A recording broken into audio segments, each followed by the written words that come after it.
Have you ever wanted to mash aspects of different regions together? No? Well, too bad, because that's what we're doing today in Pokemon Decay. Due to some kind of natural disaster, 4 regions, Kanto, Johto, Hoenn, and Sinnoh, all collided into the new Talum region. There's a lot of theories going around on how this happened in the first place, so we're going to have to try and uncover the real reason. But what we do know is that this basically put the world upside down. Pokemon have adapted into wild new Delta forms, which not only changes their typings but also abilities. And some already existing Pokemon have new evolutions, like for example Cricestro. And if his violin playing skills aren't enough, we can also dive in headfirst with every single classic villain you can think of, because somehow they're all connected to the mess this region is in. So let's see what Pokemon Decay and its amazing new roster of creatures has to offer us.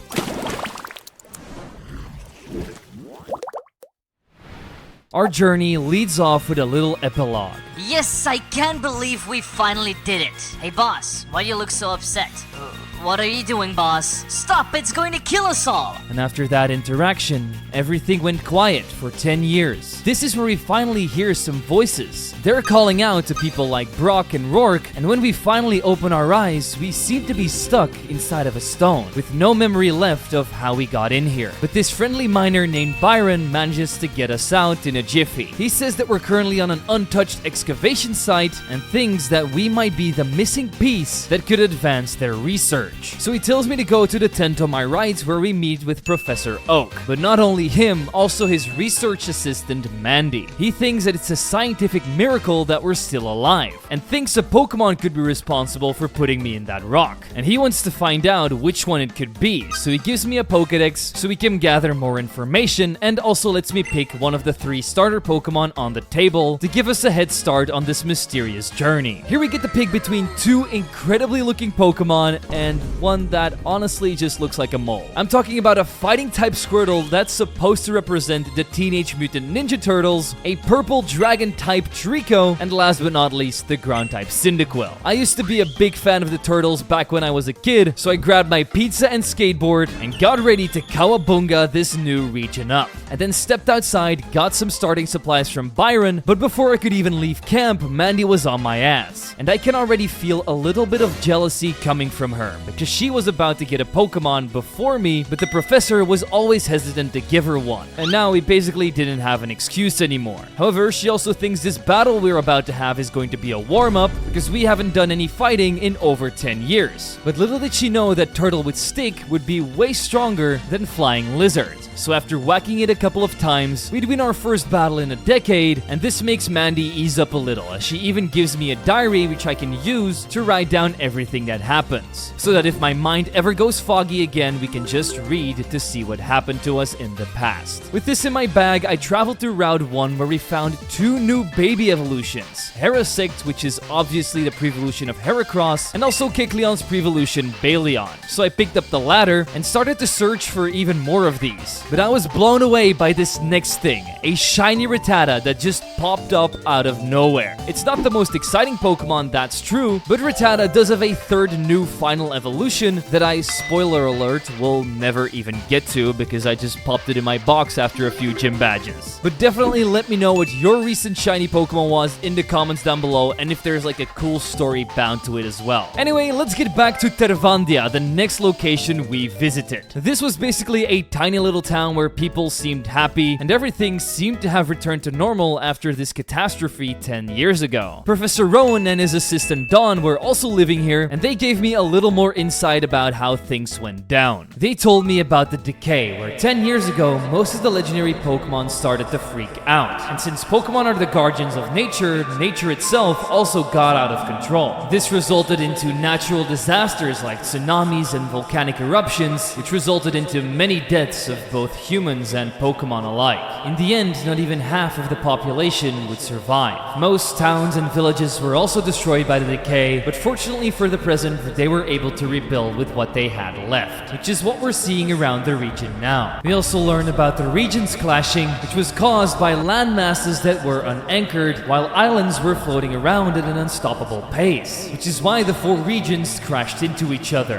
This is how Talon got created, but up until this point, nobody knows what happened to the other regions outside of those big 4. Pokemon were also forced to change, which is why Delta Pokemon came about. And lastly, we ask about our memory loss. But Rowan has no idea how that could have come about, so we should probably scour the region and look for people that knew me 10 years ago so that they can hopefully tell us what happened. And while we're at it, we should also compete in the gym challenge. So that's what I'm going to be doing from here on out. So we headed out to Route 2, saw a couple of people having a nice time by picnicking and having battles with each other, which just felt like a really wholesome moment after hearing what the region went through. So after indulging in it with them, we captured our next Pokemon Kricketot, and just in time because a little further up, trouble started brewing as we ran into 2 grunts of the evil Team Magma. We overheard that they're planning to invade a nearby town called Berry, but the reason is still unknown. So we end up following them through a nearby cave where we get a free infinite escape rope, and after making it to the other side, which was Berry Town, we ran into a young kid named David. He was being chased by the other Team Magma grunts, but instead of trying to protect him, I went straight into town, beat up as many grunts as I could to try and find out what their goal was. And after finding out that their leader was having a scuffle inside of the greenhouse, we overheard that they were indeed after the berries that this town produces. The lives of thousands of Pokemon depend on these berries, but Courtney, the admin of Team Magma, says that they're keeping these berries hostage to try and get to the local ranger team, because they have somehow acquired the red orb, and they're going to try to get it from them in exchange for leaving this town alone. So of course we'll be stepping in to save the day. So we started off by struggling our bug against Cacnea, my rat and chameleon teamed up to bring a bird out of the sky, and lastly was his fire type Sableye. This little demon from hell first got licked, and when he finally had enough of it, my turtle was able to break his legs with a couple of chops. Courtney says this will be the last time we defeat Team Magma, and then they pull out like a bunch of cowards. Gardenia, the local guardian and gardener, then thanks me for saving her down and wants me to give her regards to Saturn, but we have no idea who Saturn is. Apparently he's the leader of the Rangers team, and their HQ is somewhere up in Paladium City, so we might have to check them out and see if we can join them in this endeavor against the evil teams. So we stock up on some berries in the local market, grab the prevolution of Miltank Calf Pint on the next route, evolve our Kricketot into Cricketoon, and make it to Ryukyu City and listen to the Pokemon Go song that was stuck in our head back in 2016. I also nearly got scammed out of $500 for a Magikarp, but since everybody's DMs these days are full of crypto scammers, I managed to avoid that and beeline straight to the first gym leader, Brawly. I knew we were going up against a fighting type specialist, so I made my turtle train and train and train until not only his skills were honed, but his stick also got bigger. Now that we were prepared to take on this blue spiky haired gym bro, my cows started stomping on his Makuhita and Monferno. They just couldn't handle the weight of the hooves, which only left them with a boxer from the lowest weight class, Sudowoodo. After we Kawabunga his stickman body, the fist badge is ours, and we can move up to the next round where a Bibarel rampage is going on. Its trainer Michelle lost control over it because it apparently ate some strange berries, and we now have to calm it down. Once we made it settle down with our insane authority, she takes it back to her house and we get noticed by a strange trainer. Her name is Jupiter and she's a commander of Team Galactic. After witnessing what we did to the Bibarel, she thinks we have potential to join her team, but just to make sure we have a battle right then and there. Besides having a Stunky with the biggest nose you'll ever see, she didn't really put up a fight. So I sent this wannabe gator skunk back to the swamp. Jupiter then invites me to join them at their headquarters in Paladium City. In the local woods, we see Professor Birch and Oak who are doing some research, and after wishing me luck for my next gym badge, we go our separate ways, but I also end up finding 3 new Pokemon.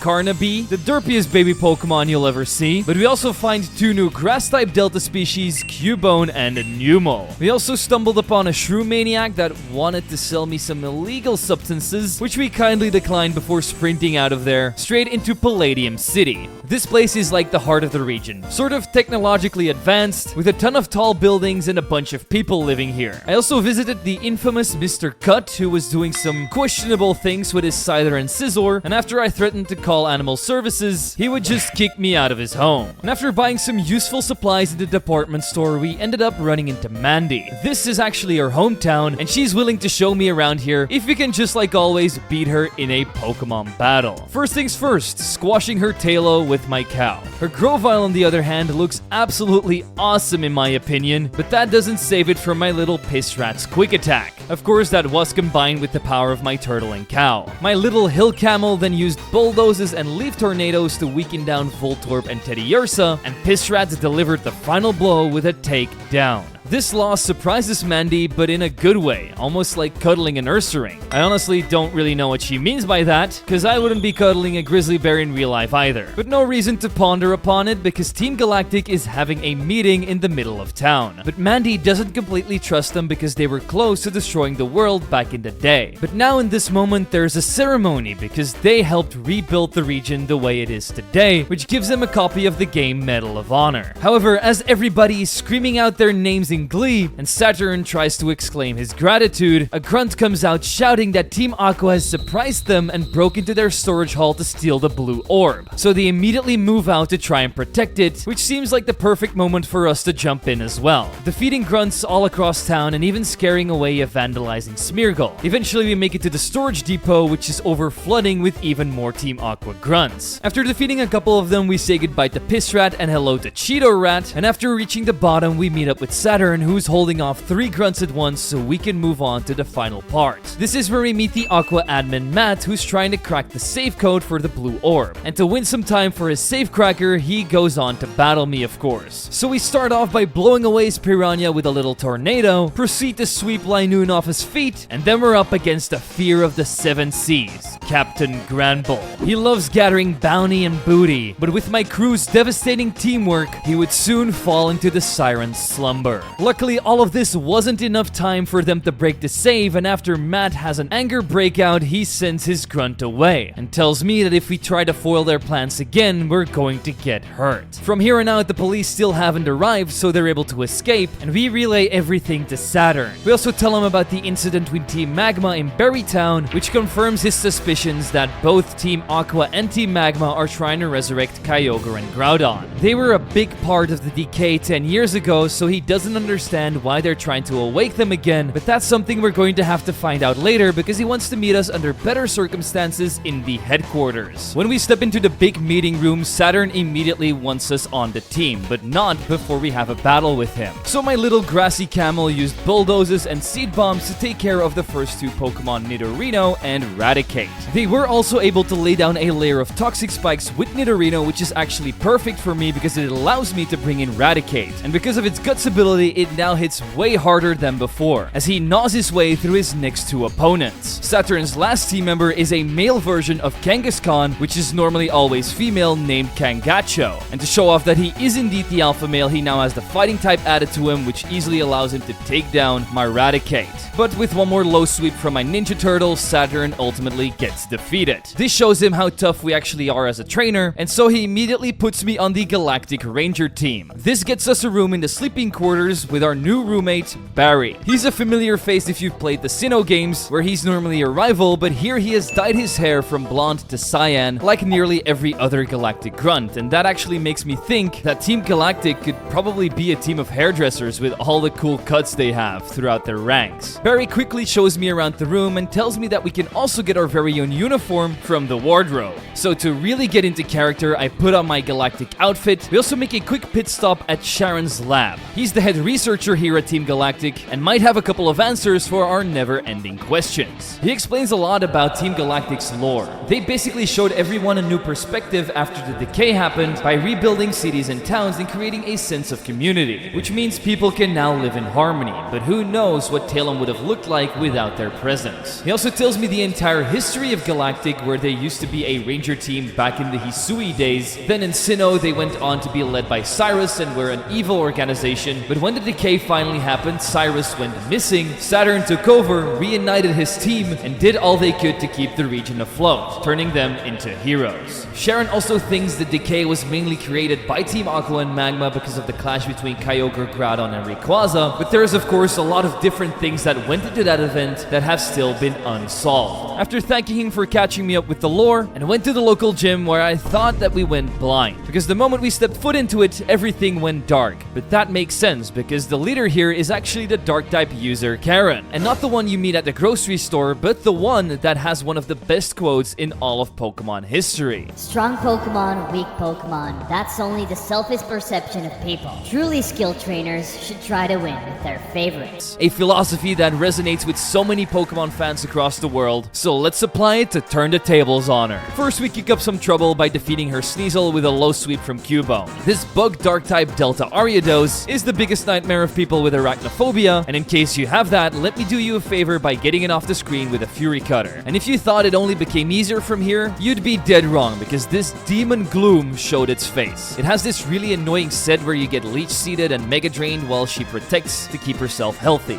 It nearly crippled down my entire team because I didn't have a perfect answer, but in the end we made it super slow with a couple of bulldozers from Numel, and then powered up our Krickettoon's Fury Cutters by using 2 of them in a row, which slashed this stinky flower in 2. This only left her with Houndoom, but turns out turtles are actually better than hellhounds. With her defeat, she hands over the Moonshine Badge, not my favorite liquor if I gotta be honest with you. I just prefer to crack a cold one with the boys. Hopefully we don't crack anything in this museum though, because everything here looks amazing. You've got Rampardoses headbutting, Relicanths hanging from the wall, and people looking at old rocks. One of these was my personal favorite champion, Steven Stone. After a quick introduction to him, we learned that he now leads expeditions, which is something I'm not really all that interested in, so I left it alone and went back to Mr. Cut's house, because now we can finally use this HM. Before he throws me out, I tell him that Karen sent me to get this HM from him, and it seems like this calms him down quite a bit, because he's got a little crush on her.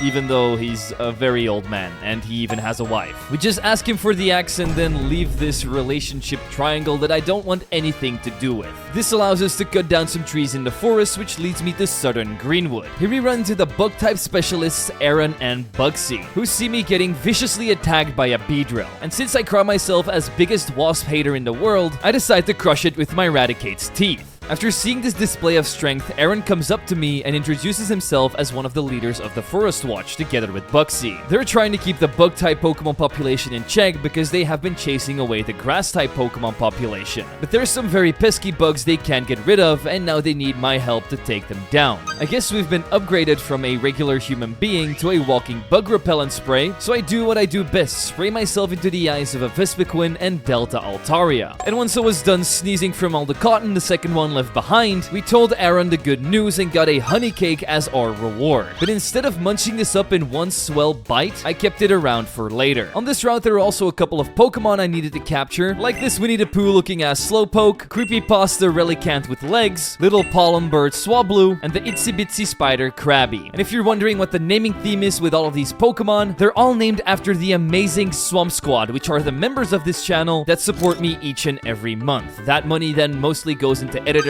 or thumbnail artists, so if you'd want to help out the channel yourself and you want to be featured in the videos, the links are in the description. With that out of the way, let's get back to our next destination, Buzzdale. Here I entered my first ever bug catching contest, but got last place because the Pokemon just didn't want to stay in my Pokeballs. That embarrassing loss, I really needed a win, and this came in the form of a bicycle that normally cost $1 million. How did I get it for free, you may ask? Well, by just giving my honey cake to Norman Slacking. And who says that unhealthy junk food can't come in handy? But that was everything we could do here in Buzzdale, so I moved on to the next route. This is where we learned that the city entrance to Lamina is being blocked off by some workers. But a shady burglar had a different way of getting in the city that might just be a little bit illegal. He's joined a group of thieves with the aim of robbing the jeweler in Lumina City. But he's way too much of a coward to be a criminal, so he wants me to impersonate him by putting on his clothes and calling myself Steve. Okay, I guess we're going from bug repellent to the MC of Minecraft, but I'm going to accept this thrilling adventure. This set us out to meet the Ninja Masters Koga and Jasmine, but also one of the former Team Rocket executives, Petrel. They immediately believe that I'm actually Steve, and so they start to lay out their plan. We're going to go through the sewers and break a hole into the floor of the jeweler. From there on out, we disable the alarm and steal the diamonds thereafter. We then went inside of these sewers, and they were not only very stinky and murky, but there was also a deranged man named Mr. Briny that was looking for his Pico, which he lost during the decay. Very sad to see a man lose his mind like this, but I don't have any time to show him compassion because we're on a big raid. I did have a little bit of time to capture this poison rock type Onyx, and I also did a quick stop at Sydney's shady businesses, where you can hand him 3,000 Poké Dollars in exchange for a choice between 3 definitely not stolen items. I got some pretty useful things here like evolutionary items and some of the elemental plates. But eventually I didn't have any money left, which we're going to solve with this heist we're doing. Me, Jasmine, Koga, and Patrell immediately break in. After grouping up, they start breaking into everything and raiding whatever they can, but somehow the police and Lieutenant Surge knew about this, so they step in to try and arrest them. Here I get the choice to either fight with the criminals against the police or to turn on my associates and help out the police instead. I didn't really want anything to do with this in the first place, so we betray Koga and easily wipe his team with Rock Blast from Relicanth and Zen Headbutts from Slowpoke. With the fire in his eyes, Koga says that we're going to regret this in the future, and Lieutenant Surge and his policemen then take them away to jail. But he still doesn't like me despite this heroic act and tells me to go back to the sewers where I belong, while he turns a blind eye to my involvement. As I climb back down, we run into the real Steve, who felt really guilty that we took his place. So he gives me some big nuggets to compensate for this and my clothes back too. We then say our goodbyes, follow the rest of the sewers, and eventually land in Lumina City through another pipe. I checked out the city and went back to the jewelry store we tried to rob, and miraculously, the hole in the floor has already been patched up. I didn't know Sonic was running a construction company because I've never seen anything happen that fast. But this town had more to offer as well, like Falkner, the Johto gym leader, that hands you the HM for Fly if you show him a flying type Pokemon. But there was also a local gym we had to challenge, where the leader turned out to be Volkner, and just like in Pokemon Diamond and Pearl, he needs to see a new challenger because his life as a gym leader has become way too boring. Imagine getting bored of winning in life. Could not be me. And after evolving my Krabby into this horrifying Kingler, I was ready to make him appreciate his job. Just like with Koga, Relicanth was a big cornerstone in our win here. This fish with legs can basically tank any move and counter back with very hard-hitting rock blasts, which meant this Pachirisu and Electabuzz didn't stand a chance. Slowpoke then dealt with Porygon 2 by hitting a first impression and assurance, but little did I know that Volkner was brewing up a storm.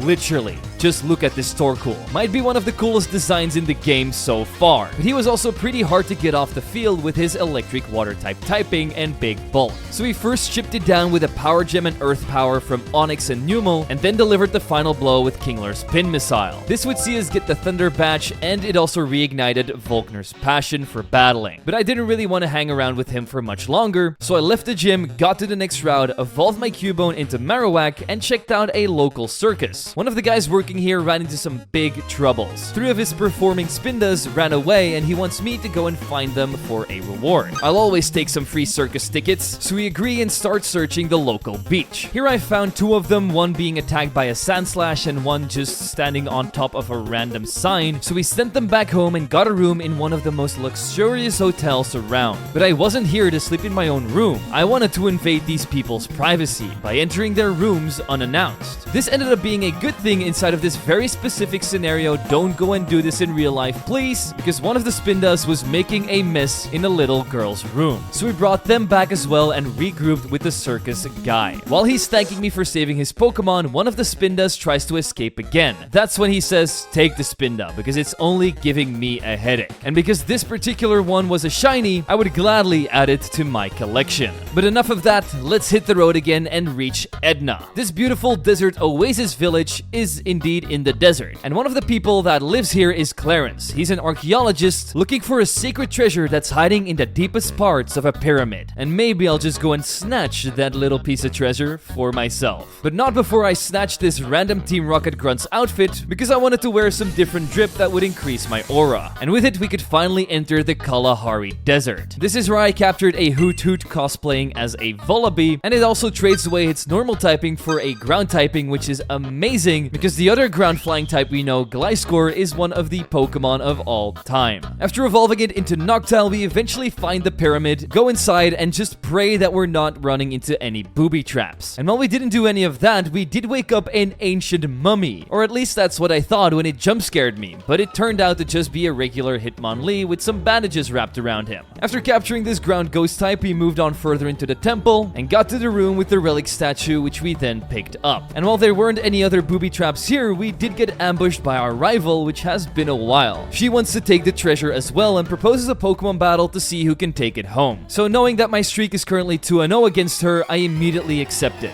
And this is how it went down. First, we low-swept her Teddiursa without much problems. With the combined efforts of Slowpoke and Kingler, her Giraffe camouflaging as a tree would be chopped down, Swallow would be knocked out of the sky with a few rocks from Onix, and Hitmonlee would wrap it up by taking down Grovyle and Voltorb. This means the statue is now ours, but I'm immediately going to transfer it over to Clarence because he clearly wanted it more than me. In return, he gave us some sacred ashes and some kind words. Definitely a weird thing to pay someone with. Like, imagine going up to someone and being like, "Hey, thanks for doing this. Here are some ashes from my local campfire." I actually think I'm gonna try that out next time and just see what the person's reaction is. But enough loafing around, let's head to Mumoria. This town is basically an entire farm. And if the outside doesn't confirm it, just look at this Chansey with a cowboy hat. That can probably make anybody's day better. And besides helping out some farmers here by clearing out my Tienas from their fields, there wasn't really all that much to do besides buying Moo Moo milk from Whitney. I wasn't really looking forward to drinking the juices over Devilish Miltank, so instead I went to take on my 4th gym challenge, which was actually a double battle against two of the fandom's favorite ladies, Erica and Flannery. But you may think by yourself, how can a fire and a grass type gym leader work together? It's as simple as 2 words: Sun Team. With Flannery's Ninetales as Drought and Erica's Plants as Chlorophyll, this would be a pretty scary combo for me to deal with. However, we had received many chess pieces that would allow us to win this battle. Like on the first turn, my Noctowl and Kingler easily knocked down their Cherrim. After this, Leafeon came out, and while we did get a couple of casualties, like Kingler itself, Slowpoke, and Onix, Noctowl was actually able to stay on the field this whole time, which allowed it to take down Leafeon and even cripple down Ninetales quite a bit as well. That's when Flannery brought out our last Pokemon, this Volcano Venusaur that looks an awful lot like the one from another ROM hack I played, Alta Red. Anyway, all we needed to do from here was send out Hitmonlee and hit 2 Stomping Tantrums, which would see me win the Sunshine Badge. Now we had done everything this town had to offer, so I went to the Townwick Peaks, a big cave system that connects an awful lot of places in the region. It almost serves like the heart. All the way at the bottom, there is an entire mine system where these regional forms of Skorupi would run around. Their eyes would always be staring straight into the abyss, which made them kind of creepy looking, but I still wanted this rock scorpion on my team, so snatching one of them up was inevitable. After finding out that I was actually a god by phasing through a random counter, I was stunned when I saw this new evolution, Gemmeon, and I know a lot of you love new evolutions, so I just wanted to show it off to you as well. But I think our dream of having an evolution for every type is probably going down the drain at this point. At the exit of this mine system, we find Rourke, one of the guys that actually found me back when I was stuck in that rock. And just as he was about to open the door for me so we can get out, a Diglett stole his key. So he chased it around the mines, beat up his bodyguard Rhyperior, then hand the key over to Rourke, who slides open the door so we can get out and reach this new part of the cave called literally the Weird Cave. This place was filled with these tiny creatures called Ditto that transform themselves into other Pokemon, but one of them seemed to be way smarter, and when I tried to approach it, it took on the form of me. And this is where we, in true Persona style fashion, have to face ourselves. But we have something that this hollow brain Ditto doesn't have.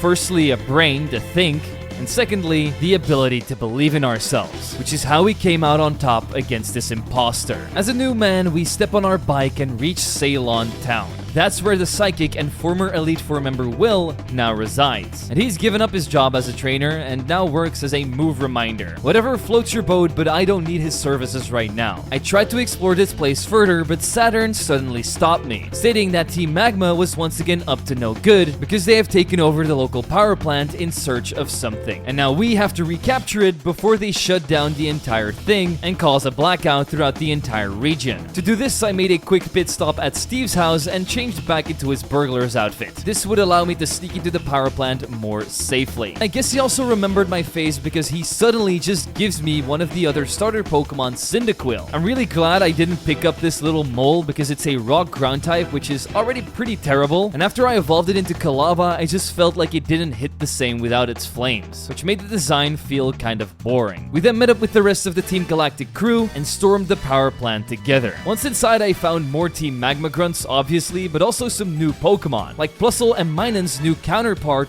Moltip. I didn't really want an electric rodent on the team, so I left it for now, but I did capture this cool electric rug-looking Swinub, this electric steel-type Trapinch that looks like one of those robots from Teenage Mutant Ninja Turtles that the bad guy uses, and finally the electric dark-type Baltoy. I knew there was a big battle coming up at the end here, so I decided to buff my team a little bit. So I evolved Trapinch into Vibrava, which now resembles one of those dinosaur toys from the early 2010s. Wartortle also reached peak Ninja Turtle form and is now ready to protect the streets of Brooklyn. We also see the giant mole from RuneScape by evolving Kalava into Typhlosion, and after getting this dynamo-looking ass Claydol and finally Camerupt, we would make it up to the higher floors. That's where we see all of our commanders fighting off Team Magma grunts, while Saturn orders me to head to the top where we can face Tabitha. As this was happening, I changed myself into some engineer drip and faced off against this massive admin. Here my Vibrava would first set up its shift gears and then use its Thunder Fangs to take down Crobat.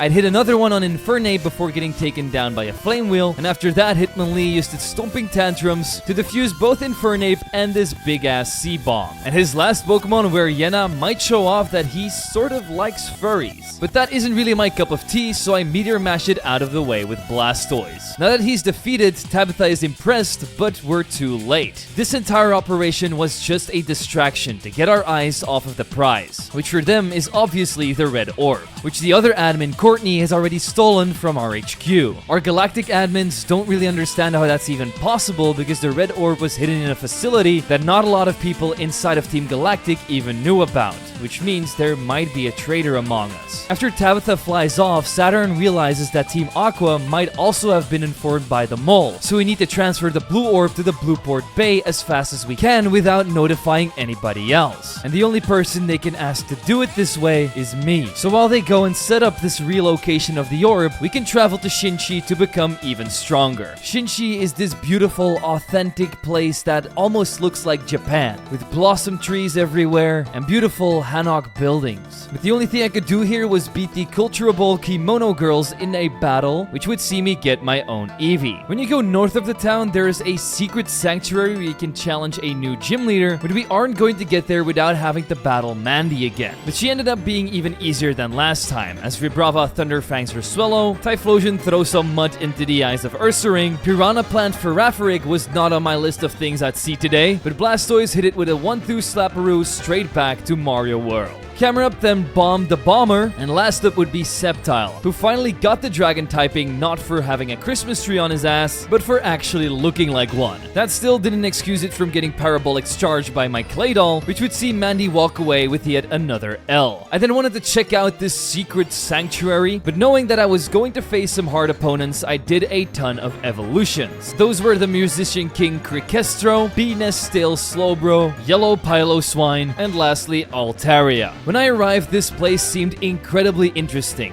First thing we saw was an entire dojo where they held battles. Secondly was Maylene and her karate dojo, where you could change your Blastoise's belt color to the one you like most. And I had to go with orange to represent my boy Michelangelo. And somehow Rick from Rick and Morty also makes an appearance here too, which is the last thing I would have expected to see. But I guess this Rick is actually the father of the Ghost-type gym leader Morty himself. But if we want to challenge him, we need to take part into a big tournament, where we easily swept the competition, even the Elder Spencer, which would see us come out against Morty in the finals. And if we beat him here, we get our next badge. So let's exercise all of his ghosts and claim it. First off, I deflate his Drifblim with Parabolic charges from Claydol. Big Man Blastoise would then Meteor Mash and Bullet Punch Miss Magius's head right off of its head. We would also see Delibirds' new evolution, Crampuror, that no longer wants to give people presents, but instead now takes their souls with his mystical fire abilities. To take it down, I needed Cricestro's knockoff combined with Claydol's Parabolic charges again. We would continue this rampage into the next Pokemon Wordier 2, which left him with only Annihilate. This Raging Demon got Air Slashed, Poison Pointed, and ultimately died to the toxic damage, which crowns me victory of this little tournament, which in turn made me acquire the Spirit Badge. Before leaving, Morty wanted me to deliver a letter to his good friend Phoebe on Sandy Crest Island, but the only way to get there is by using Surf, which we currently can do. Luckily, Misty is a Tentacruel trainer here, and she's willing to lend me one of her Tentacruel to cross the sea if we can defeat her in a battle. So to prepare for this, I evolved Spinda into its new evolution, Pankus. This battle with her ended up being a piece of cake, so we saddle up and make it to Sandy Crest, where we deliver Morty's letter to Phoebe, and we also buy some protein from Greta's vitamin shop. This was mostly all there was to see in Sandy Crest, but buying the protein here was definitely necessary, because our next destination was Brawl Beach. Everybody here was just lifting weights, and it kind of felt like an outdoor gym. This translated into a few pretty good Pokemon being out on the beach, which is how I was able to capture Bonsley and this cute little Natu that's just chilling inside of a big straw hat. And so he immediately turned that hat from a house into his very own headwear once he evolved into Xatu. Noctowl also has a new evolution named Voltowl, which is basically just a fusion of Mandibuzz and Noctowl in its entirety. But I'm not gonna lie, I actually really like it. After this, we had a big adventure with Crasher Wake, where the both of us together straight up raided a burglar's den who were stealing Pokemon from innocent trainers. Then, as he was holding back all of the burglars, we could head into the end to meet their boss. But when he showed his face, he turned out to be a trainer named Silver, and he somehow recognizes me, which has never happened before because we've been missing for 10 years. He quite literally thought that I was dead because I hadn't contacted him in the last 10 years, so we must have a pretty deep bond with each other. However, when Wake comes in and crashes the party, Silver gets ready to fight by throwing out his Skarmory. I was going to shock it with a second Thunderbolt, which would have taken it down, but he predicted that and swapped out into Gliscor. Luckily, my two birds could air slash it back into the desert. Drapion would then clear the next two opponents off the field with Body Press and Rock Blast, which just left him with Dry Bones Fraligator. I'm not gonna lie, this thing looks absolutely awesome, but skeletons aren't supposed to be walking around. They should be buried deep in the ground, which is why Typhlosion and Drapion buried it under a pile of Rock Blasts. Before Silver can even explain anything, Crasher Wake is like, nope, you're coming with me. And as he gets dragged outside, he screams out, Zwig, you're dead to me. So whoever this person was, he still seemed to care about me even after 10 years. Too bad we couldn't get any answers. He also left a Pokemon laying around that contained a Delta Trico, so we picked that up as well. We also immediately evolved this thing into Sceptile. In a nearby dojo, Strongman Chuck also heard about our accomplishment with Wake, and so in return, we get a free 20-hour gym coaching session that resulted in me getting strong enough to push boulders around. Our next destination was Vesterville, where we run into Saturn. He's currently traveling to Blueport to scout out the area, and we also get a big promotion because we officially become a Galactic Commander. And no, the free awesome hairstyle isn't included, unfortunately. But now that we were a big shot, I started to soar with confidence. So with my chest puffed out, I scanned the area for more familiar faces and ended up finding Sabrina as a shopkeeper, and we also found Jasmine on the beach who could give me the HM for dive, but only if we go to Iron Island to win the gym challenge there. And if you recognize Iron Island from the Sinnoh games, you're going to think of one character and one character only.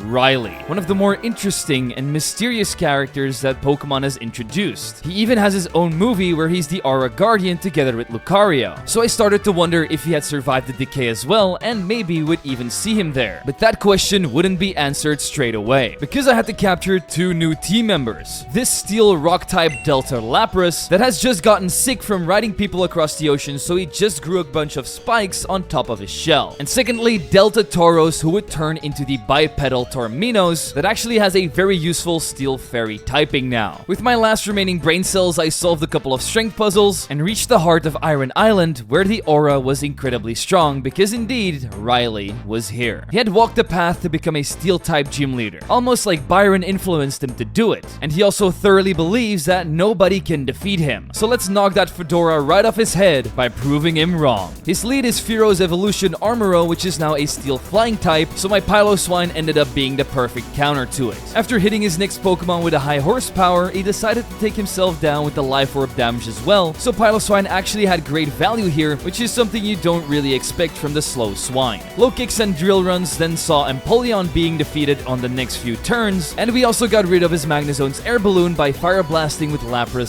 so that Torminos could easily KO it with Bulldoze. He would then go into his last Pokemon, a Torminos of his own, and while he is able to come out on top against mine, we did lower its speed quite a bit with Bulldozes and shipped it down so Sceptile could deliver the final blow with Thunderbolt. Now that we have 6 gym badges, I headed out of there, ran into one of the professor's assistants who needed me to deliver a package across the sea, but the only way to get to the other side was by getting some diving gear, which Jasmine would hand me a little later. Now it feels like we're in Subnautica since we can scour the ocean floors. Let's just hope we don't run into any actual sea monsters. I was definitely lucky because the only thing we ended up running into was this water type Stunky, the water poison type sea snake Arbok, and the water fighting type booty pirate Gramble. Stunky also evolved into Skuntank, and the only thing I can make of this is that he's part alligator now, because just look at that mouth. And as I was swimming around here, we suddenly ran into a submarine and I had Team Aqua PTSD flashbacks. But it wasn't them trying to awaken the sea god, instead we run into Professor Birch's secret research lab. This is perfect because he's the person we needed to deliver Oak's package to. And in return, he gives me a Delta Chinchou. And when it evolved into Lantern, it definitely got that creepy anglerfish vibe instead of the cute Lantern that we know and love. And to make it even scarier, they even gave it legs so it can chase people around. We also battled Nolan here, who showed off all the Hitmon brothers, with Hitmonchan turning into a straight up cheerleader for his own boxing matches, and I guess Hitmontop just spinned himself to death and turned into a ghost. With the ability to dive, there were a couple of other interesting spots we could reach, like the prehistoric origin Hollow, where time stood still because this place is just filled with fossil Pokemon, which is why Steven Stone and his crew have taken quite a big interest in it and set up a camp here. The only reason I was here was to revive my old Amber, which turned into this Dragonfly Aerodactyl, which actually makes a lot of sense, since Ambers often have DNA from insects. We also found an abandoned crashed ship that must have been here for years, and all the way at the bottom there was a secret cave where Captain Drake had set up his house, because he's the one who caused this shipwreck and now he just can't let go of all the lives that were lost. So we cheer him up a bit by giving him a Pokemon battle which he hasn't had in years, and this gives him some much needed distraction from his own thoughts. We couldn't stay around forever though, so after grabbing my free Dragonclaw TM from him, we could finally reach our long-awaited destination, Blueport Bay. Here we meet with Saturn, but before we can even say something meaningful, someone else starts shouting that there's a fire going on in the city. Luckily, our homeboy Swampert was there to save the day with his hydro pumps, and this made Saturn realize that this is probably just a distraction from Team Aqua to try and get the blue orb, because they must know that we're trying to transfer it here. And he's right, because Team Aqua is here ready to raid the city. And by the moment we had arrived on the scene, Saturn was already defeated by their admin Shelly, and now we're the only one that can still protect him. So let's show Team Aqua that you shouldn't be messing with a Team Galactic commander. I used their own signature Pokemon Gramble against them, used no retreat to boost my stats, and then scallywagged my way through Shelly's first 2 Pokemon. When Arbok came out, we were forced to get KO'd, but our Minotaur would stomp it with some Bulldozes. For her Gyarados, I wanted to swap into Sceptile and hit it with a Thunderbolt, but she predicted that and one-shotted me with Ice Fang. But its killing spree wasn't over, because somehow with its ice cold teeth also shredded my Lantern and Minotaur. Skuntank then had to clean up with a Dragon Rush, and her last line of defense was the Wise Wizduck, the new evolution of Golduck that finally gives it that deserved psychic typing. But that was also its downfall, as Aerodactyl used Lunge to take it out.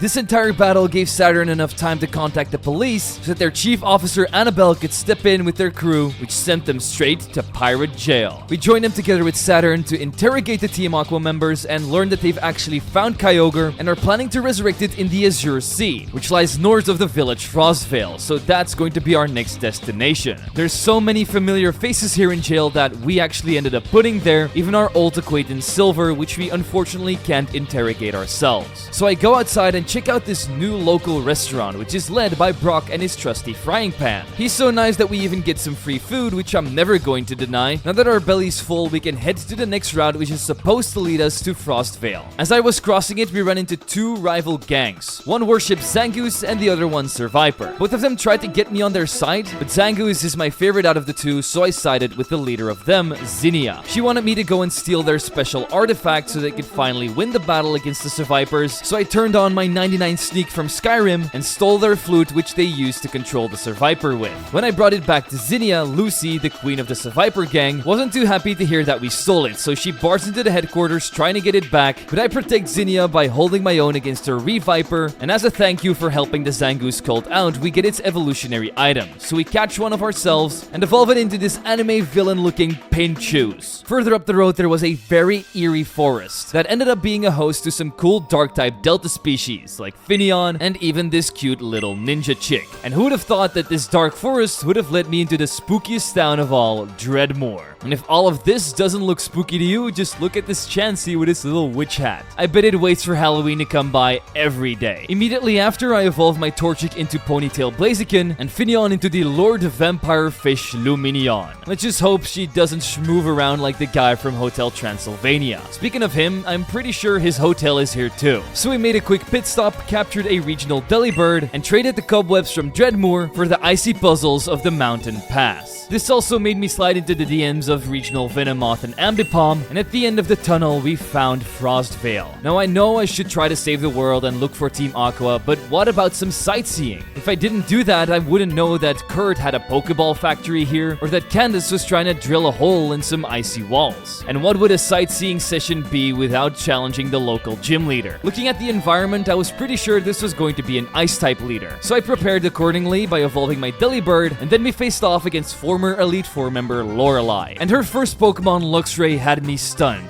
This thing looks like a snow leopard, and I love it. I still nearly burned its fur off with my penguin's mystical fires though. And as I was about to deliver the final hits, she swapped out into Swampert. It always hurts me when I have to take these guys down, but there was no other way around it. So I made my anime villain use Parting Shot, then my pirate dog used No Retreat, and from there on out, a couple of liquidations did the trick. From here on out, Blaziken could kick and punch his way through Abomasnow, Luxray, and Dugong, plus we also did major damage on her legendary bird Articuno, as we then got ended off by a blizzard. Ambipom then delivered the final blow with his stinky frost breath, and that's how I got my 7 gym badge. Only one more to go. But I'll have to stop Team Aqua's plans first before we get that badge. So I prepared myself by evolving Marowak into its new Bonekeeper evolution Limbase, and I really love that it's a grass dragon type and combines both features of the Marowak and Kangaskhan line, because they have quite a lot of history. And then we also got this exoskeleton looking Flygon. We then changed into our winter clothes and walked through this cold ass environment. And at the end of this snowy tundra, we find the Azure Sea. So we dive down and start dismantling the Team Aqua hideout from within. But they hadn't just built this hideout here for nothing.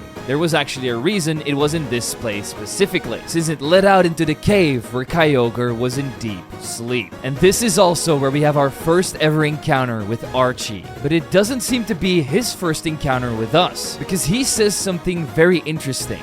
I thought Rayquaza killed you back then. So I try to dig up the memories, but I don't really know what he's talking about. How was I somehow involved with Silver and Team Aqua? So many questions started to go through my head. But there was only one action I could take right now, and that was defeating Matt before they start a second decay. And so we throw out our Arbok against the Sharpedo. I try to be smart by going into Limbase, who should be able to easily deal with a shark like this, but Matt predicted my switch in and hit me with 2 4-time super effective Ice Fangs.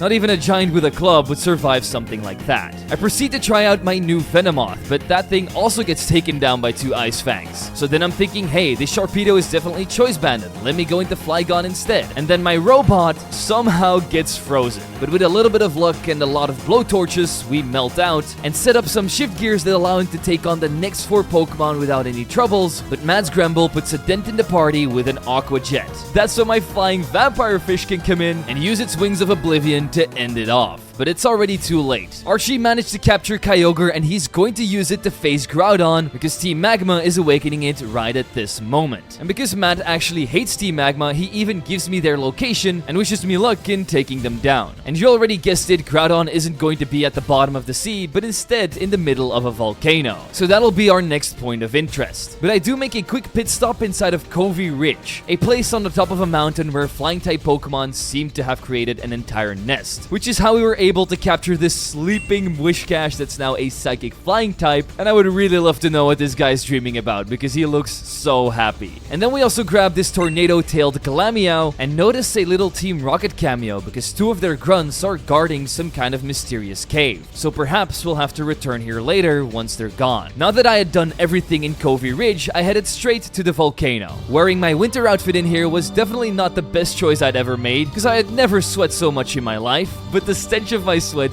did attract some new Pokemon, namely Ivysaur and Sableye. The latter immediately got evolved into Venusaur, plus we also evolved our Glameow into Perugly. That somehow got even uglier than its regular form. Didn't know that was even possible, but hey, this wonderful game just keeps on surprising me. But what didn't surprise me were the Team Magma grunts that were roaming this place, because they were as weak as ever. But when we reach the end of the cave, we also run into our commander, Saturn. He's already dismantled Courtney and her team, but Maxie, just like Archie, managed to escape with Groudon. And we've already received reports from Professor Oak that both teams have gathered at the expedition site, so we need to head back to the place where this mysterious adventure unfolded. And when we arrived, everything started to look grim, with the weather changing constantly. But the good thing is that we are not alone in this. Mandy and all of our friends at the excavation site are going to help us out. And because we changed into a Team Magma Grunt outfit, their members would ignore me, which I thought was a very cool detail. However, the Team Aqua members would not be so kind to me. But having to deal with only one side was definitely easier. This led us to an immense showdown where Matt and Tabitha were butting heads with their whole crew behind them. My loathsome self definitely can't beat up this many people. However, all of our friends in Team Galactic and some of our own grunts have my back in this fight, so they can deal with the admins and grunts while we move further into the cave where we spot Archie and Maxie in their face-off with Groudon and Kyogre. But when they notice me walking in, they start to realize something. They have a common enemy. So for now, they lay their differences aside and team up to try and remove me, the king of the field, so they can win this game of chess. Even though we were up against weather-bending titans, our team was prepared.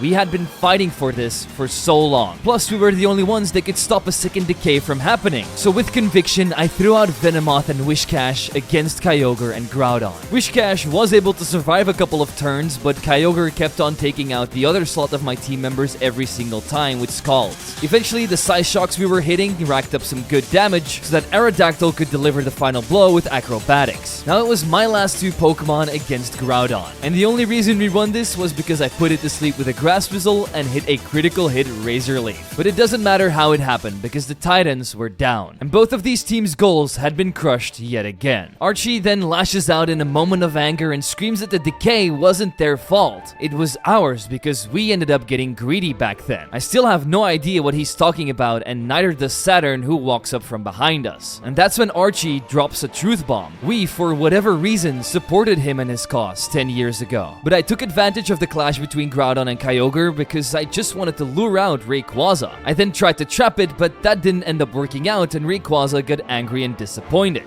And in this state of rage, it began to reduce so many regions to rubble and ashes. Many other Pokemon also got upset because of Rayquaza, and they just duplicated this behavior, and that's how the decay ended up happening. Saturn can't believe it and asks me if all of this is true, but he starts to realize that I don't even know it myself, and then says that he knows me. I would never do something like this, and how would I even get money to pull stuff like that off? And that's when a mysterious voice speaks up from the dark and says, Maybe I can help you answer this question. and we're surprised to see the Mafia boss and leader of Team Rocket, Giovanni, walk in with 1,000 aura surrounding him. He was the one who sent me to Hoenn back then. My mission was to capture Rayquaza, but I miserably failed at it. The reason he sent me, of all people, is because I was one of the highest admins in Team Rocket. And an even more shocking truth, I'm also his youngest son. This explains why Silver was so mad at me for not contacting him. It's because he's my older brother. He sent me on this mission with my trusty partner Golem, and also states that I managed to capture Rayquaza but started to feel bad about it, so I set it free. But Rayquaza wasn't happy with the choices I made, so he tried to kill me with a Hyper Beam. However, Golem jumped in front of it to protect me, and that's how I managed to survive.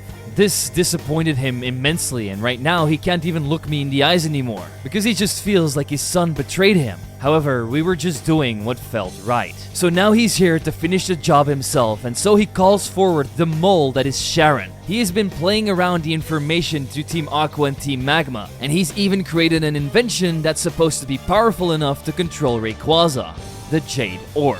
The reason why? Well, because of money. He wanted to earn more money. That's quite literally it. One of the pettiest reasons of all. But it makes people do crazy things. Like Giovanni here, who immediately uses the Jade Orb to summon Rayquaza in front of our faces. And now that he has it under his control, Team Rocket is one step closer to dominating the world. But I take this as my one and only chance to redeem myself. And as Saturn puts his trust in me, we step up to our father and get ready to end this wretched relationship. So we both throw out our Sableye and Arcanine. I first do a little bit of chip damage with knockoff and immediately get taken down. But that's when Big Fire Dog meets an unstoppable force, my Skunktank's Wave Crash. But where there's a dog, there's obviously going to be a cat. And so he sends out his trusty partner and evolution of Persian, Tybrow. With its Technician ability, all of his low base power moves get boosted, and since it's also super fast, Skunktank really doesn't stand a chance. But you know who does? Blaziken, who can one-shot it with a single close combat. We hit another one on his incoming Rhyperior, but this activates his weakness policy, allowing it to crush my Ninja Chicken in one swell swoop. My Sceptile then has the opportunity to take it down, but just as he's about to blast it with a Dragon Pulse, he heals it up with a full restore. So our Sceptile ended up falling too, which meant it was Flygon's job to gear grind it into oblivion, leaving him with only the Master of the Skies, Rayquaza. We hit one more Outrage on this, then go into our Relicanth, and end this battle the way it ended last time. With rocks, only now we're not stuck in one, we're using it as our advantage to knock it straight out of the sky. Giovanni can believe it, defeated by his own flesh and blood. And we've damaged the Jade Orb, so now he's lost control over Rayquaza too. But Giovanni says that it isn't over yet and flees the scene before the police can arrive. So he got away with it yet again, but at least we foiled his plan too. Saturn then comforts me by saying that it's all okay because we've saved the region and we can't choose our parents. And he also hopes that we're going to enter a period of peace. But we can't predict the future. But we can control what we do now. And that's focusing on our goal of becoming Pokemon Champion. And guess what? The gym leader of Blueport Bay is supposed to be back. So all puzzle pieces are starting to align. We just need to put them together. So we say our goodbye to Saturn, travel to Blueport, and face off against the former Kanto champion, Blue. And with all of these years, he's assembled his best ever team. Starting off with Machamp, who would easily get Oblivion Winged, but just when I'm about to take it out with a second, he swaps into Electivire. Yes, our move was not very effective, but at least we popped its air balloon. So now we could go into Hitmonlee without any worries and kill it with a headlong rush. Our Lapras then uses its weight to crush Alakazam with its heavy slams, but it also gets destroyed by Machamp's big fists. Machamp and Sandhog then both get taken down by Oblivion Wings from my Lumineon, and his Imposter Ditto and Aerodactyl both faint to head smashes from Drapion. Now that we have our final gym badge, we're allowed onto the Devoured path. It works as this game's victory road with a ton of strong trainers and some pretty cool Pokemon, which is how I got this derpy and awesome dinosaur Celio and immediately evolved into Walrein after. He's now just a straight up dragon type and it just really works. And no, I'm definitely not biased because I love dinosaurs. I'm just really excited to add this to my team. Besides the barren wasteland that laid here, there was also a very old temple with a statue of Regigigas inside. So who knows, maybe this will be important in our next endeavors. The last thing I wanted to show off before reaching the Indigo Plateau was the new Kecleon evolution, Shadowlon. Kecleon always felt like a Pokemon that deserved a new evolution, and I think this one just does it perfectly. It gives the same vibes off as Flygon, cute but still very menacing. Anyway, I built my final team and tried to enter the first Elite Four members room. But would a Pokemon game be a Pokemon game if there wasn't a rival battle just before that? And that's exactly what happens here with Mandy, who wasn't surprised that I was Giovanni's son, because it looked like I was always brooding and dramatically staring into the distance. That's probably just a trait we took over from him along the years. But Mandy isn't here to cheer me on from the sidelines. She wants to be the last real challenge before I walk through those doors. So let's show her that we're ready to do this. First, we shift gear with Flygon, then one-shot our Swellow. We do some more chip damage on Ursaluna before we get one-shotted by Earth Power. Gramble can then nearly finish it off with Liquidation, and I was about to deliver the final blow with Aqua Jet, but she swapped out into Mass Static. And I just have to say that I really like it when they give Electrode a new evolution and it's just like a new Pokeball. This one obviously resembling a Master Ball. Gramble would then proceed to get Thunderbolted, but Hitmonlee is there to save the day and uses its mighty wrapped up feet to overpower this Master Master Ball and the incoming Piranha Plant.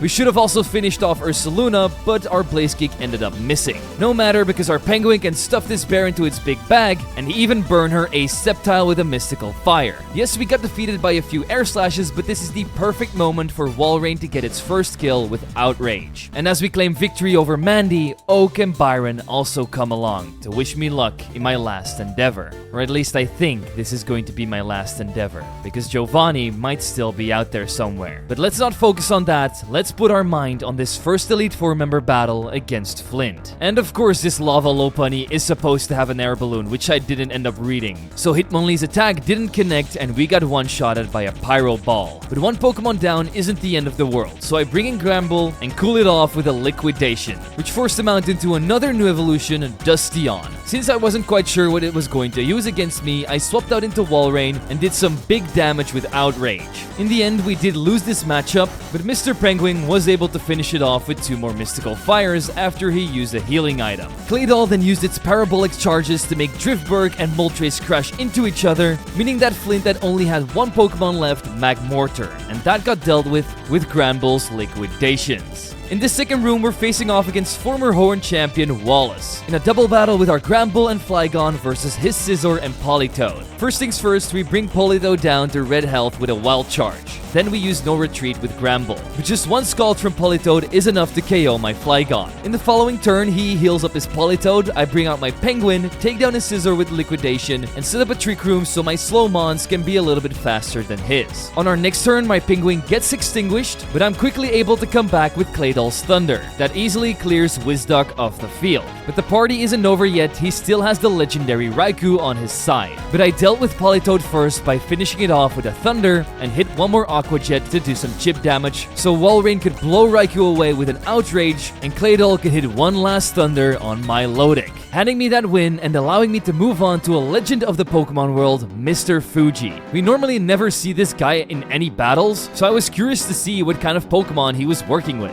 He's definitely still holding on to his Kanto roots because his first Pokemon is On Fleeked, the evolution of Farfetch'd. But we know how to deal with birds, just hit him with a little electricity, which is what I did with Claydol, forcing out his big boy Limbase. From my own experiences, I know this thing is pretty strong, and I wasn't able to defeat it without taking 2 casualties so that my Walrein could come in and hit an Outrage when it healed up with a full restore. But I wouldn't even say that was the biggest threat on his team, because this Delta Gallade is even awesomer. It has Aegislash's ability where it can change stances depending on what it wants to do, attack or defend. And attack it definitely did. With a Play Rough, my Walrein was gone. But Flygon was the perfect counter, so we grinded its gears and moved on to Slacking, who should have been an easy pickings for my Hitmonlee, but he missed 2 high jump kicks in a row, taking himself out. So I tried to do it with Gramble instead, but not even a No Retreat boosted close combat was enough to take out this sleeping giant. And if that wasn't enough, he would immediately swap out into Mew, who could clearly take down my pirate without much effort, leaving me with just Flygon. The only way I won this was because I shift geared up and grinded through the last 2 Pokemon. And while we may have defeated this legend, there's still 2 more waiting for us, starting off with the 4th Elite Four member, Lance. This would turn out to be another double battle, and while Hitmonlee might have been kind of useless, Claydol and Walrein definitely weren't, as they survived hits, hit outrages, and boosted themselves up with nasty plots so that our attacks would hit hard enough to take down Charizard and Kingdra. In the following turn, we'd see the shiny red Gyarados and Latias hit the field, and while they were able to take down my Walrein, Claydol immediately took revenge with a parabolic charge, which led him into his final Pokemon, Dragonite. Claydol's thunderous ambitions would claim yet another victim as it took down Dragonite with 2 thunders, and with the power of a few infernal parades, Latias would also end up falling. With Lance defeated, there would only be one trainer left, the champion. But who could it even be? But then I started to hear this tune that strikes fear into everybody that hears it, and that's when I realized that this was Cynthia's theme song. But unlike other people, I didn't start quaking in my boots. I stood strong and confident, walked up to Cynthia, and believed that my dream team could conquer her. And it actually seemed like I made Cynthia crumble under the pressure. She wasn't thinking straight and making the wrong moves as my Hitmonlee sweeped her first 3 Pokemon. Cleaver, Roserade, and Togekiss just didn't stand a chance. And the only reason we went down was because she managed to poison me. My big dinosaur would then crush her Landshark that's so notorious for defeating so many trainers in one fell swoop after using Outrage. Her Metagross would take major damage from my Penguin's Rocky Helmet after it used Zen Headbutts to take me down, and while she did heal it up with a full restore, it it didn't matter. Walrein's crunches and Gramble's Aqua Jet were enough to get it off the field again. This meant she only had one Pokemon left, the legendary Cresselia. And I knew this thing wasn't going to be able to hit my Flygon with anything super effective. So I brought it in, shifted in gear, and grinded away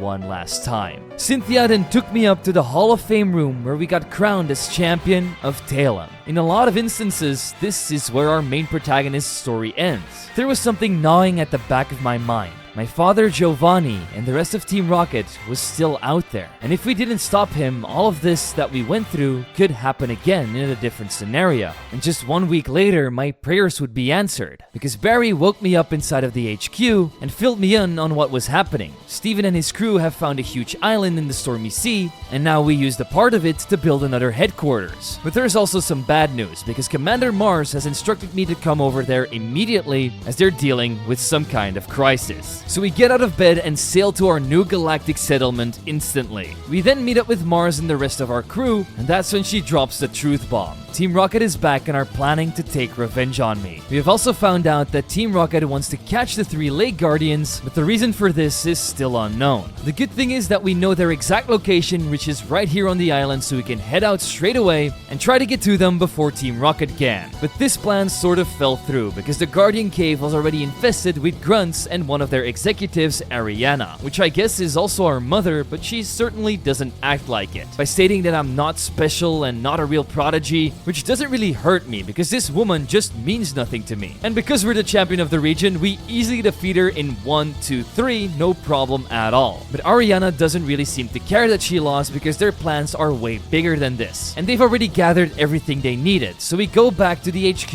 and inform Mars. She has quite a history with the Lake Guardians herself and knows that they're probably after making a red chain, which is what they did over 10 years ago to summon Dialga and Palkia and control them. Just as she's trying to explain what happened to her former boss, Barry comes in shouting that Team Rocket are indeed after Dialga and Palkia because he managed to defeat Petrel and he told them everything. And they somehow also hired a new admin specifically for this purpose. His name is supposed to be Cyrus. After hearing this, Mars freezes up because that's the name of her former leader, who had gone missing in the event 10 years ago. Everybody thought he was dead, but somehow he managed to survive, which is terrible news. If he gets his hands on Dialga and Palkia again, this world could cease to exist, so we need to take our next steps carefully. So I remember those 2 Team Rocket grunts that were blocking off that one cave on top of the mountain. So we tell our team about it and head straight over there. Our suspicions were right because this ended up leading to the spare pillar, where Cyrus, Petrel, and some grunts have indeed managed to summon Dialga and Palkia. However, when Cyrus starts to speak about creating a new world, Petrel doesn't seem to know part of this plan. Turns out Cyrus is double-crossing them now because he doesn't just want to own this region, he, just like always, wants to create his perfect world,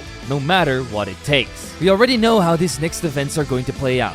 He opens up a portal to the distortion world, steps inside, and we follow soon after. He gets his hands on Giratina, we then face off against him, easily defeat him and his Giratina, and he then proceeds to jump into the abyss of the distortion world, never to be seen again. With this threat neutralized, Saturn tells me to go back to HQ, because even though Cyrus is gone, Team Rocket is probably not going to stop trying to take revenge on me. I know my dad. Team Rocket just can't let things go. After we arrive, Mars fills us in on the next part of Team Rocket's plan. They have gone after the Reggies that are sealed inside of the sealed chambers. They're located on 3 different routes, and she needs me to go out there and try to stop Team Rocket's admins from acquiring them. As usual, we are indeed too late for all of these events, so they just keep on unfolding, but we did beat up Petrel, Sharon, and Proton. And then I remember that there was a special temple just before the Pokemon League inside of Victory Road, where we saw Regigigas' statue. So that's what Team Rocket's next destination is probably going to be. And our suspicions were immediately confirmed because Archer had summoned the 3 legendaries and woken up Regigigas. He then proceeds to use it against me with a devastating combo of neutralizing gas that blocks out its slow start ability, making Regigigas actually pretty damn scary. But it didn't really matter too much. Yes, Regigigas was able to take down 3 of my Pokemon. With their combined efforts, we also brought down the Giant and his other 2 Weezings and Houndoom. After seeing their master lose, the rest of the Reggies just straight up flee the scene, but Archer says that this didn't do anything, because soon they will rule the entire world, whether I like it or not. But those words ended up being shallow, because once we arrived at the Galactic HQ,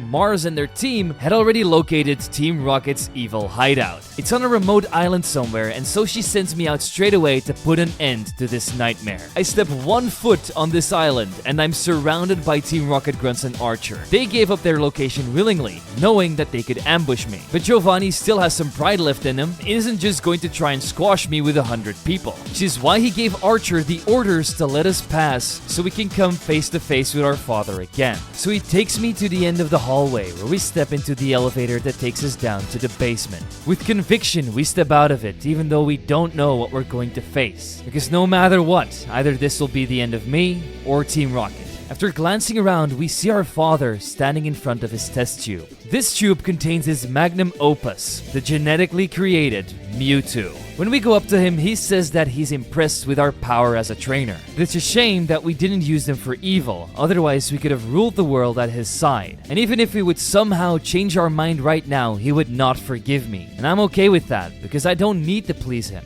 I know that what he's doing is wrong, and I have my own convictions, which right now tell me to face off my father in one last epic battle, so that the Talem region can finally enjoy a period of peace. So I throw out my Hitmonlee against his Dunspear and set up my sword stance. We then KO it with one hit of Headlong Rush, and nearly KO his Salamence as well with a Phantom Force. However, due to our defense drop, it can one-shot me with Iron Tail. So I instead send out Flygon, and knowing that he's going to heal up, I set up a Shift Gear and kill it with an Outrage. But that isn't enough to take down his next Pokemon Rhyperior, which means he also KOs me with an Earthquake. Granbull then uses his Wave Crashes to deliver devastating hits to Rhyperior and Tybrow. We do some chip damage on Arcanine with Aqua Jet as well, before we're finally down and forced out into Walrein, who can Headlong Rush it, forcing him out into his final Pokemon, Armored Mewtwo. Beating this would mean saving the region, so I locked in. I knew this thing was going to be Choice Scarf, so I brought in Sceptile, let it go down to an Ice Beam, and then sent out my Blaziken. Since it was locked into this move, it couldn't possibly ever one-shot me, which gave us the room to hit 3 Sucker Punches in a row to finally defeat our father. Then realizes that all of this effort he's put in for the last 10 years has been for nothing, making the precious dream of him and T-Rocket nothing more than an illusion. He leaves with one last sentence of resentment.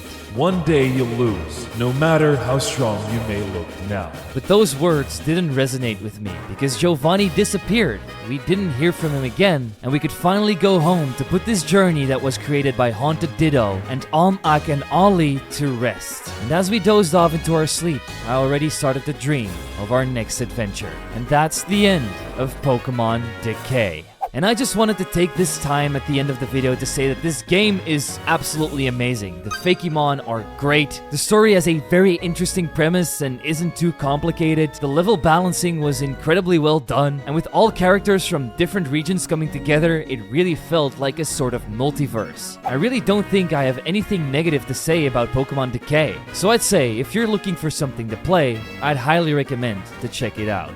And this video would of course not be the same without our wonderful membership supporters that always help me out so that I can create the best videos possible for you. And this video right here is one I'm particularly proud of because it just felt so natural to make. So from the bottom of my heart, thank you for helping me out. Whether it is from signing up for memberships or just watching the video, just know that it really does mean so much to me. Definitely now that we're so close to 600,000 subscribers as well, I almost can't believe that 1 million subscribers might actually happen in the next couple of years. But until then, we're just going to keep doing what I'm doing, sharing all of these wonderful Pokemon stories with you. So with all of that out of the way, I guess I'll see you guys in the next one.